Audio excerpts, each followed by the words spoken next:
ஒரு உயிரை நீங்க ஆன்மாவா பாக்குறீங்கன்னா நீங்க கெடுதல் அந்த உயிருக்கு பண்ணவே முடியாது. ட்ரை பண்ணுங்க, வேணா கண்ணை மூடி ஒரு மோசமான ஒரு உயிர், நீங்க ரொம்ப வெறுக்கக்கூடிய ஒரு உயிர் வந்து ஆன்மா ரீதியா வந்து உங்க முன்னாடி இருக்குதுன்னு விஷுவல் பண்ணுங்க. அதாவது நான் சொல்ற மாதிரி விஷுவல் பண்ணுங்க. நல்லா உங்களுக்கு சுத்தமா வாழ்க்கையில பிடிக்காத வேணாது இருக்கானா, அப்படி யாவும் இல்லைன்னா என்னைய கூட நினைச்சுக்கோங்க. இருக்காங்களா அப்படி யாரா ஒருத்தர் ரெண்டு பேராவது இருக்காங்களா?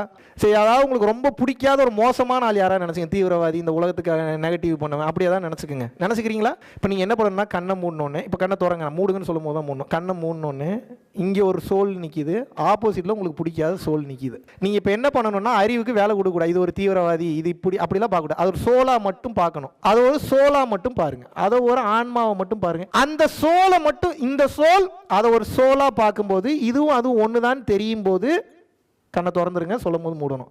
டக்குன்னு மூடுங்க நான் சொன்ன உடனே மூடினதுக்கப்புறம் இந்த சோல் அந்த சோலை பார்க்குது. அது தீவிரவாதி இல்லை, அவன் இல்லை, இவன் இல்லை, அவனும் இல்லை. இது ஒரு சோல், அது ஒரு சோல். இப்போ எவ்வளோ பழி வாங்கணுன்ற எண்ணம் உங்களுக்கு பாஸ்டில் இருந்தாலும் இப்போ உங்களுக்கு அந்த ஆன்மாவை பார்த்தோன்னே பழி வாங்கணும்னு தோணுதா இல்லையான்னு பாருங்க. கண் மூடுங்க டக்குன்னு. நீங்கள் ஒரு சோல், அது ஒரு சோல். உங்களுக்கு பிடிக்காத சோல் அது. ரிலாக்ஸ்டாக ஃபீல் பண்ணி பாருங்க. நீங்கள் ஒரு soul, you are a soul and seeing the bad soul in front of you. Bad soul means he may be a very bad person to you, he was a bad person to you. So you are a soul consciousness and seeing the same soul consciousness in front of you. இப்போ அந்த உயிரை பழி வாங்கணும்னு ஏதாவது தோணுச்சா உங்களுக்கு? Did you really intend to take any vengeance on that soul? Why? பழி வாங்கணும்னு தோணுச்சா அந்த சோலை? அசிங்கப்படுத்தணும்னு தோணுச்சா? அனுபவிக்கணும்னு தோணுச்சா அந்த சோலை? ஏதாவது தோணுச்சா? அசிங்கமா திட்டணும்னு ஏதாவது தோணுச்சா? ஏன் தோணல?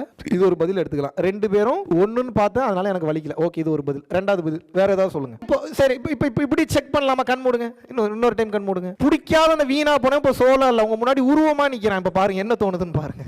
ஒன்றும் இல்லை, பொண்டாட்டி புருஷன் நினைச்சுங்க, தெரிஞ்சிடும் 10 நிமிஷத்தில். உங்களுக்கு யார் ரொம்ப பிடிக்கலையோ அந்த பர்சனை, whoever you don't like most, just visualize their image in front of your mind.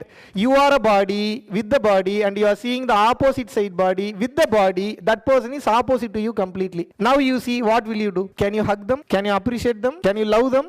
Vallalar சொல்லிட்டு போயிட்டார் கருணையாருன்னு. மைண்டுக்குள்ளே தான் இருக்கிறேன், அங்கேயே வரல. நேரில் என்னன்னா எங்கேருந்து கருணை வரும் உங்களுக்கு? முடியுதா? ஏதாவது சும்மா ஒரு ஹக் தானே பண்ணிக்கங்க. ஒரு ஹக் பண்ணுங்க, அவங்கள ஒரு ஹக் பண்ணுங்க, ஜென்டில் ஹக் பண்ணுங்க. இப்போ டக்குன்னு அப்படியே சோல் கான்சியஸ்னஸ் மாத்துங்க, டக்குன்னு மாத்துங்க அப்படியே கண்ணு. while you are closing the eyes, just change your consciousness from the body consciousness to soul consciousness. Now you see the same soul. Can you hug them? Can you see them for a long time just by seeing a soul? Slowly open your eyes. Slowly open your eyes. என்ன புரிஞ்சுது உங்களுக்கு? What did you understand from this thing? இல்லை முதல்ல இதை கேட்டுக்கிறேன், அப்புறம் நியாயமாக அதுக்குள்ளே போ. உண்மையாகவே உடலாக பார்க்கும்போது கோவம் வந்துதான் வரலையா? பொய்யெல்லாம் சொல்ல வந்துதான் வரலையா? மனுஷனாக பேசுங்க, ஞானியாக பேச. எனக்கு இப்போ ஞானியே வேணாம், எனக்கு இப்போ மனுஷன் தான் வேணும். உடலாக பார்க்கும்போது கோவம் வந்துதான் வரலையா? வந்துதான் வரலையா? ஆன்மாவை பார்க்கும்போது கோவம் வந்துதான் வரலையா? ஏன் வரல? அதான கேள்வி.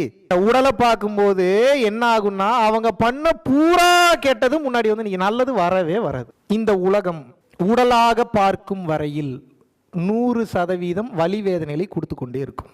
ஏன் அப்படின்னா உங்களோட அறிவு, உங்களுடைய தெளிவு உடலுக்குள்ளேயே லாக் ஆயிரும். அதை தாண்டி உங்களால் சிந்திக்க முடியாது. எப்போது இந்த உடல் என்கின்ற நிலையை கடந்து மனம் என்கின்ற நிலையை பார்க்குறீங்களோ, இப்போ திருட்டுத்தனம் அதிகமாக வரும். இப்போ என்ன அதிகம் வரும்? மனம்னாவே திருட்டுத்தனம் தான், தந்திரம் தான். உடலாக பார்த்தீங்கன்னா ஆசை, பேராசை, பந்தம், பாசம், பற்று, காமம், மோகம், மோட்சம், அதெல்லாம். மனமாக பார்த்தீங்கன்னா திருட்டுத்தனம் அதிகமாகும். ஏன் திருட்டுத்தனம் அதிகமாகும்? மனம்னாலே தந்திரக்காரன் அர்த்தம். மனம்னா என்ன அர்த்தம்? தந்திரம் செய்பவன் அர்த்தம். அப்போ இந்த உலகத்தில் ஜெயிக்கணும்னாலும் தோக்கணும்னாலும் தந்திரம் என்பது அவசியம். S or no? மைண்டு தானுங்க தந்திரான்னு சொல்லுவாங்க, மைண்டு டெக்னிக்ஸ்ன்னு வந்து சொல்லுவாங்க.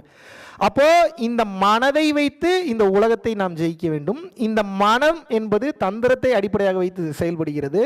அப்போ உடலாக பார்க்கும்போது பந்த பாசங்கள், மனமாக பார்க்கும்போது என்ன நடக்குது? உங்களுக்கு ஒருத்தருடைய பாசிட்டிவ் நெகட்டிவ் பூரா தெரிஞ்சிடும். இப்போ நீங்கள் அவங்க உடலாக பார்க்கல, நீங்கள் எப்படி பார்க்குறீங்க? மனமாக பார்க்குறீங்க. மனம்க்கு என்ன உருவம் கொடுப்பீங்க நீங்கள்? மனசுக்கு ஏதாவது உருவம் இருக்கா? உணர்வு மட்டும்தான். அப்போ இந்த மனம் என்பது எப்போ இன்னொருத்தரை மனமா பார்க்க ஆரம்பிக்கிறீங்களோ இந்த உலகத்தை ஜெயிச்சிருவீங்க. நல்லா புரியும். உடலாக பார்த்தால் உடலை பற்றி தெரிந்து கொள்வீர்கள், நார்மல் பர்சன் வாழக்கூடிய வாழ்க்கை. மனமாக பார்த்தால் இந்த உலகத்தை மட்டும், மெட்டீரியல் வேர்ல்டை ஜெயிச்சிருவீங்க. ஏன் அப்படின்னா இன்னைக்கு டாப் லெவலில் இருக்கக்கூடிய சிஇஓஸ், டாப் லெவலில் இருக்கக்கூடிய கம்பெனிஸ், டாப் லெவலில் இருக்கக்கூடிய பீப்புள், பிரசிடென்ட்ஸ் எல்லாருமே என்ன பண்ணுறாங்கன்னு வந்து பார்த்தீங்கன்னா மக்களின் மனதை தெளிவாக படித்து வைத்திருப்பவர்கள். சரி, உங்களுக்கு சிம்பிளாக ஒன்று சொல்லி புரிய வைக்கிறேன். இப்போ நான் ஒரு பாப்கார்ன் கடை வச்சிருக்கேன். உங்களுக்கு தெரியிற டேர்ம்லேயே வரேன். ஏதோ ஒரு தேட்டரில் வந்து பாப்கார்ன் கடை வச்சிருக்கேன். நான் என்ன பண்ணுறேன்னா, நீங்கள் வரீங்க, ஐ நீட் பாப்கார்ன் அப்படின்னு கேட்குறீங்க. ஓகே, ஸ்மாலாக, மீடியமாக, லார்ஜா சார்னு கேட்குறேன். நீங்கள் என்ன சொல்லுவீங்க?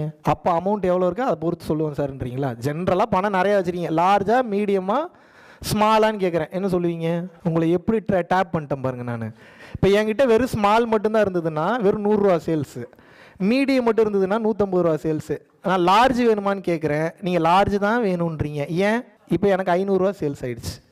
நான் பாருங்கள், நான் என்ன பண்ணுறேன்னா இந்த லார்ஜ் பாப்கார்னை சேல்ஸ் பண்ணணுன்றதான் என்னோட நோக்கமாகவும் இருக்கும். எடுத்தோடனே நான் எப்படி போய் உங்களை இன்ஃப்ளூயன்ஸ் பண்ண முடியும்?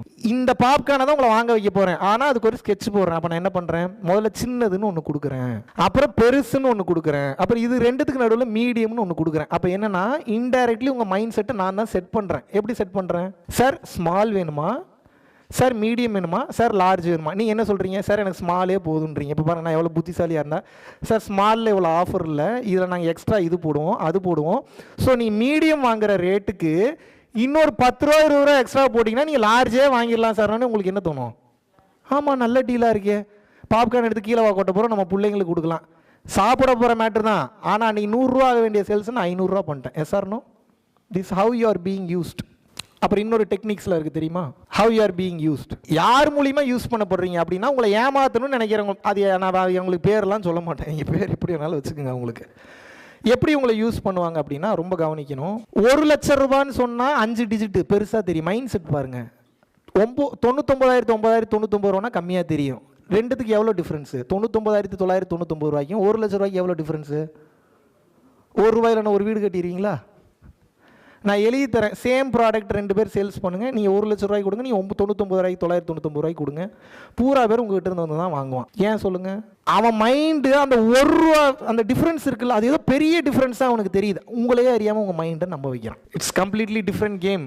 What you are thinking is actual not you are thinking. That's completely different game. நீ என்ன புரிஞ்சுக்கணும்னா, நீங்கள் பயன்படுத்தப்பட்டு கொண்டு இருக்கிறீர்கள், அதில் மாற்றுக்கிறதே இல்லை.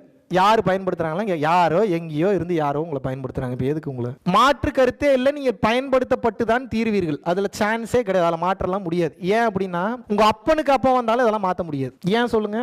அவன் 100-150 வருஷத்துக்கு முன்னாடியே உட்காந்து பிளான் போட்டு ஸ்கெட்ச் போட்டு இப்படி தான் நடக்கணும், இதுதான் நடக்கணும், ஒவ்வொரு நாட்டிலும் இதுதான் போகணுன்றதை முடிவு செய்து விட்டார்கள்.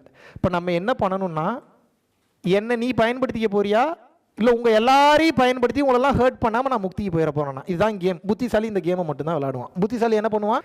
நீங்கள் என்ன பயன்படுத்துறீங்கன்றது எனக்கு தெரிஞ்சு போச்சு, இதை மாற்றவும் முடியாதுன்றது தெரிஞ்சு போச்சு, என் உயிர் சக்தி போது, மனசக்தி போது, எல்லாம் போதுன்றது தெரிஞ்சிருச்சு. இப்போ நான் என்ன பண்ணுவேன்? கடமையை செய்வேன், சட்டத்திட்டங்களை மதிப்பேன், அதிகாரிகளை மதிப்பேன். எல்லாத்தையும் ஞானம் எதற்கு கட்டுப்படாது, நல்லா புரிஞ்சுங்க, அது எதுக்குமே கட்டுப்படாது. ஆனால் இந்த ஞானம் வந்ததுக்கப்புறம் சட்டத்திட்டங்களுக்கு உட்பட்டு, கட்டுப்பாடுகளுக்கு உட்பட்டு இந்த பூமியில் நீங்கள் எப்போது வாழ ஆரம்பிக்கிறீர்களோ அப்போ என்ன ஆகும்னா எல்லா கூத்தும் புரிய வந்துடும்.